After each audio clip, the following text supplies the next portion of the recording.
Welcome back, my name is Arya and I don't waste your time, so let's get straight into it. Ladies and gentlemen, in today's video, we're going to be talking about one of the widest moat businesses in the world, dare I say the widest moat business in the world. Of course, there's many well understood wide moat businesses in today's market. Of course, we have the Mag 7 stocks, which are very well understood, the big tech, Amazon, Apple, Microsoft, and Googles of the world, very well understood and have held their, in many cases, oligopoly position for many decades and have compounded throughout the years. You go a little bit further down the list, you might arrive at Visa and MasterCard, classic duopoly that for the better part of a century have essentially served as the payment rails of all consumer payments around the world and are almost like a tax on commerce. You might go a little bit further down the list and you might arrive at S&P Global, Moody's, and Fitch. 95% of the world's credit rating is done between these three businesses, and that market share has stayed that way for 120 years. Post Great Depression, they've served a very important role in the revitalization of the global economy, quite literally. And ladies and gentlemen, you might even go down a little bit further down the list. You might arrive at the Class 1 railroads, the Canadian Pacific, Canadian National Railway, Union Pacifics of the world. Of course, they don't grow too well, but they quite literally have an entrenched moat whereby their railways are running across all of North America and they can charge a premium compared to other means of freight because of the speed and efficiencies that they provide. But ladies and gentlemen, we're not going to be talking about any of those stocks or companies that I just named. Instead, we are going to be talking about a little known $400 billion giant known as ASML. And so as of today's recording, ASML is the 28th biggest company by market cap in the world, standing at just over 300 billion in US dollars, and it currently holds that position as the 28th largest business in the world because it makes a very special machine for the chip industry.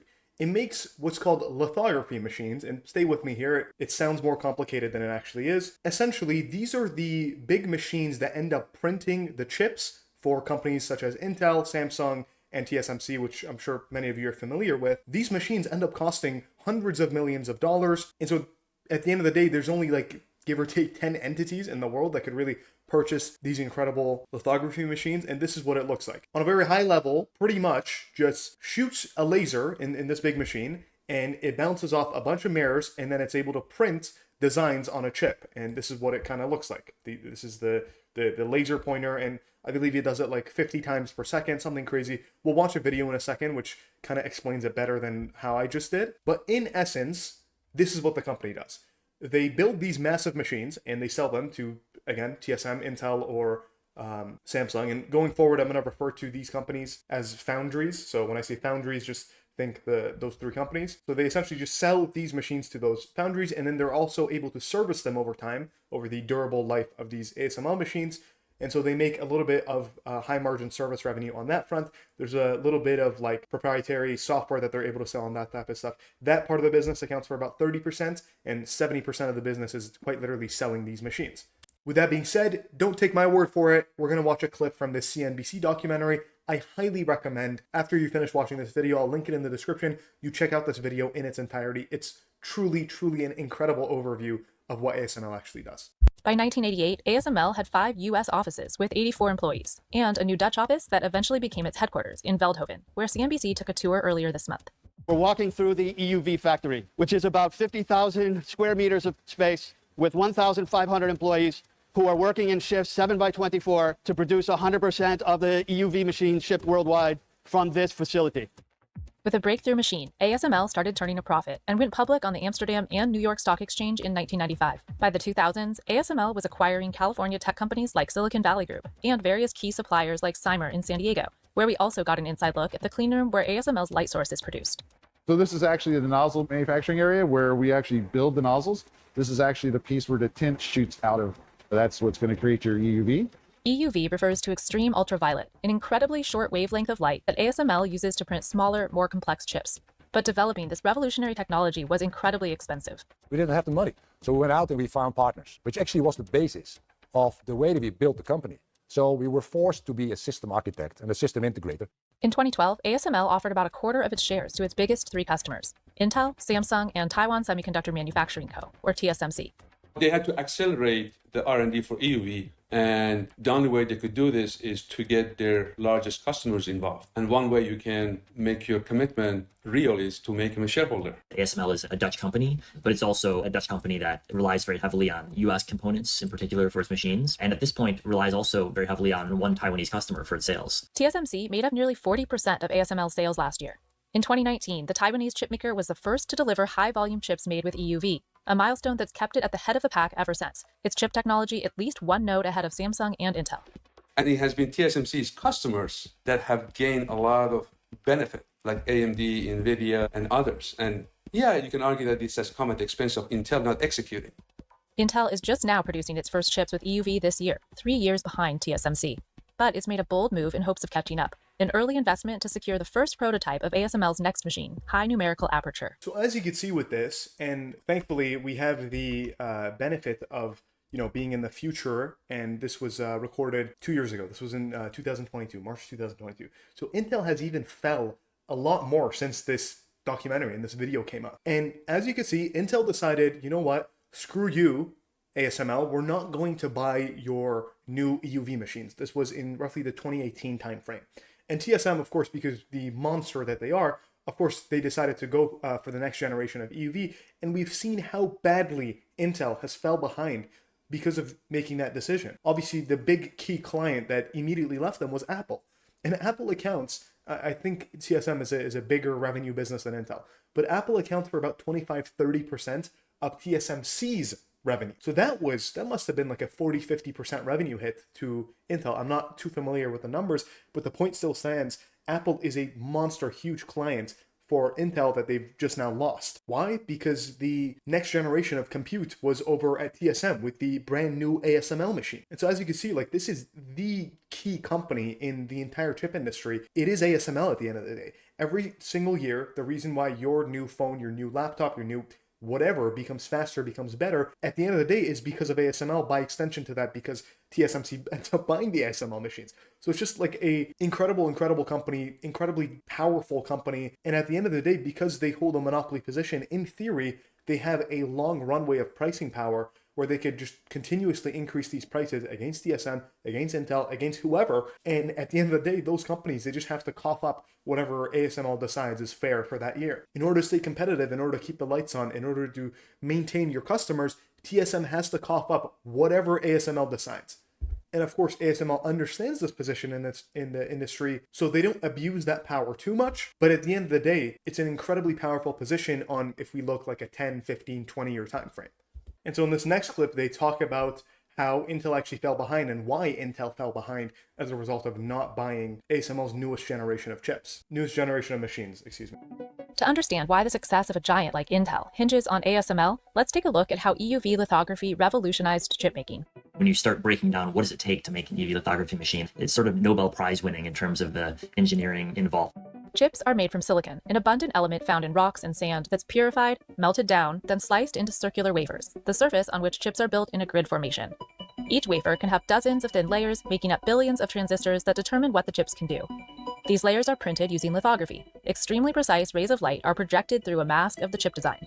When the light hits the surface of the wafers, which have been coated with photoresist chemicals, it prints the minuscule designs on each layer at extremely high volumes. If you think of a typical processor chip in an iPhone, for example, will have over 10 billion transistors on a chip, and Apple will sell 100 million or more iPhones for each model that's rolled out. So you're already talking in numbers that are far bigger than you or I remember how to pronounce. As the wavelength of the light source in making chips gets narrower and narrower, it gives us the ability to make chips with smaller features, which means the chip is faster, the chip can be smaller, the power consumption of the chip can be lower. The smallest transistors are more than 10,000 times thinner than a human hair. The designs have gotten so small, ASML had to develop new methods of printing at the very edge of known physics. With the help of customer investments and a consortium of scientists, ASML figured out a way to create large amounts of extreme ultraviolet light with a wavelength so short it's not only invisible to the human eye, it's absorbed by all natural substances, even air. So the entire process has to happen in a vacuum, a first for lithography. At 13.5 nanometers, ASML's EUV wavelength is the size of just 5 DNA strands laid side by side. The previous generation machines used deep ultraviolet light, or DUV, with a wavelength of 193 nanometers. The vast majority of ASML's business, 268 of the 309 machines sold in 2021, still use DUV technology, which is used to print the less advanced chips, which are in shortest supply.